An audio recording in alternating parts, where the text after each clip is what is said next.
In consiglio comunale l'altra sera è stata discussa l'interrogazione portata dalla consigliera Alessandra Penzo, obiettivo Chioggia, riguardante l'ortomercato. A suo tempo il sindaco aveva ribadito a più riprese che sarebbe stato pubblicato un bando. Nel frattempo l'amministratore unico di SST ha affermato che la stessa ha deciso di uscire dalla società, proposito che andava comunque formalizzato. La consigliera ha chiesto quindi al sindaco quali fossero le sue intenzioni, se avesse o meno intenzione di pubblicare il bando, al fine di affidare la gestione ai produttori agricoli. Ha sottolineato la consigliera che non è stata data all'ex presidente di Chioggia Ortomercato Giuseppe Palo neppure la possibilità di parlare.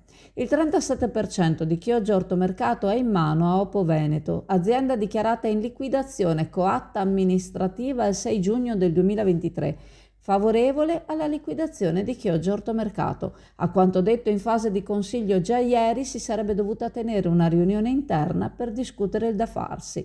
Se si procederà con la liquidazione, ha affermato il sindaco, l'obiettivo sarà pubblicare un bando entro fine anno, finalizzato però all'affidamento della gestione della sola sala aste del mercato ortofrutticolo, escludendo quindi il resto del compendio di Brondolo.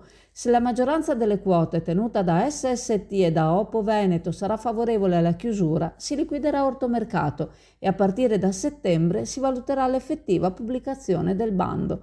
La consigliera ha ribadito che i soci privati non sono stati neppure menzionati in questa manovra, esclusi dal confronto. Per avere notizie concrete, ha affermato, si dovrà attendere qualche mese. Questo modo di operare lascia tutti in uno stato di incertezza, non solo il Consiglio ma anche la città. Supponiamo che non tutti accetteranno in silenzio le decisioni dell'amministrazione sulla messa in liquidazione di Chioggia Ortomercato. Ma cosa sta spingendo l'amministrazione in questa direzione?